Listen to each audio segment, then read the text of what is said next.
On April 1st, the carbon tax will be about 21 cents per liter of gasoline, 25 cents per liter of diesel, and 18 cents per cubic meter of natural gas. And what about this so-called rebate? The carbon tax will cost the average family up to $477 more in 2025 than they get back in rebates. Well, maybe you should let us know the bad news. The government also charges its sales tax on top of the carbon tax. So this carbon tax on tax will cost Canadians about $500 million next year. And to think there are actual voters out there that will vote and agree with this carbon tax. And if you don't believe me, check this out. Not everyone understands it, in fact, is probably more of a giveaway than a tax. They're going to put a tax on energy which adds to greenhouse gases, gasoline, heating oil, natural gas, things like that. And they will then rebate that money to people. So what happens is if you are a person who doesn't use any of those things, you're going to end up getting some money from the government.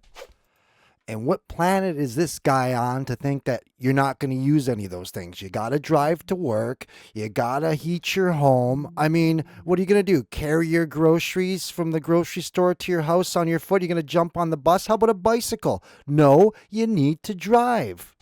I mean, if you're running around in an SUV that uses, $100 of gas a week, well, you're paying an awful lot of carbon tax. And when you get that rebate, it doesn't cover the extra cost you had. Man, I don't think it covers the extra cost if you actually walk to the gas station to buy gas for your lawnmower, okay? And on top of that, the 5-seating SUV is for families of 5. Are you promoting not having any more children and just like everybody drives 1- and 2-seat cars? Maybe we can all just give everybody motorcycle licenses. Oh, wait, that goes back to the grocery thing. It doesn't work. But to tell you the truth, that's the point of the tax, is to penalize excessive use of energies and to reward people who minimize it.